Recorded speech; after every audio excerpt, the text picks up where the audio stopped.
ഞാൻ ജനിച്ചു വളർന്നത് കോഴിക്കോടാണ്. ആ ഹാ കോഴിക്കോട് എല്ലാവർക്കും അറിയുന്ന പോലെ തന്നെ ഹിന്ദുസ്ഥാനി ഒരു മ്യൂസിക്കിനൊരു വളരെ പ്രാധാന്യമുള്ള ഒരു കൊടുക്കുന്ന സ്ഥലമാണ്. സ്ഥലമാണത്. അപ്പോൾ അവിടെ നമുക്ക് ഹിന്ദുസ്ഥാനി പഠിക്കാനായിട്ട് അന്ന് ഒരുപാട് സ്ഥലങ്ങൾ ഉണ്ടായിരുന്നില്ല.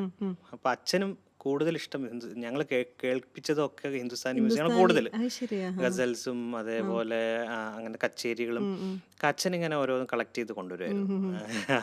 അപ്പൊ അച്ഛന് എവിടെ അത് പഠിപ്പിക്കണം എന്ന് ആഗ്രഹം ഉണ്ടായിരുന്നു. പക്ഷെ അന്നൊന്നും ഈ അങ്ങനെ ഒരു ഗുരുവിനെ കിട്ടിയതുമില്ല. അങ്ങനെ വർഷങ്ങൾക്ക് ശേഷം ഞങ്ങൾ ഇങ്ങനെ തെരഞ്ഞൊരു ഗുരുവിൻ്റെ അടുത്ത് എത്തി.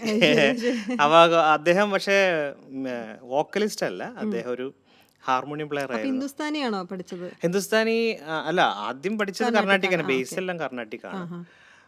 നളിൻ എന്ന് പറഞ്ഞ സാറിൻ്റെ അടുത്താണ് ഈ പറയുന്നത്. അദ്ദേഹം ഹാർമോണിയം പ്ലെയർ ആണ്, ഹിന്ദുസ്ഥാനി ഹാർമോണിയം പ്ലെയർ ആണ്. അദ്ദേഹത്തിൻ്റെ അടുത്ത് വോക്കൽ അതിൻ്റെ ഒരു കൾച്ചർ പഠിക്കുക, അദ്ദേഹത്തിന് കഴിയുന്ന രീതിയിൽ ഞങ്ങൾ സഹായിക്കുകയും ചെയ്തു. അദ്ദേഹത്തിൻ്റെ കൂടെ കച്ചേരികൾ കേൾക്കാൻ പോകും, അങ്ങനെയൊക്കെ ആയിട്ട് ഒരുപാട് സ്ഥലങ്ങൾ കേൾക്കാനൊക്കെ. അങ്ങനെ ഒരു കൾച്ചർ എന്താണെന്നുള്ള ഒരു പക്ഷേ നമുക്ക് പെട്ടെന്ന് അങ്ങോട്ട് ഇറങ്ങാൻ, കാരണം ഒരു സ്വിച്ച് എന്ന് പറയുന്നത് ഭയങ്കര ബുദ്ധിമുട്ടാണ്. കർണാടകയിൽ നിന്ന് പെട്ടെന്ന് അങ്ങോട്ട് മാറാം.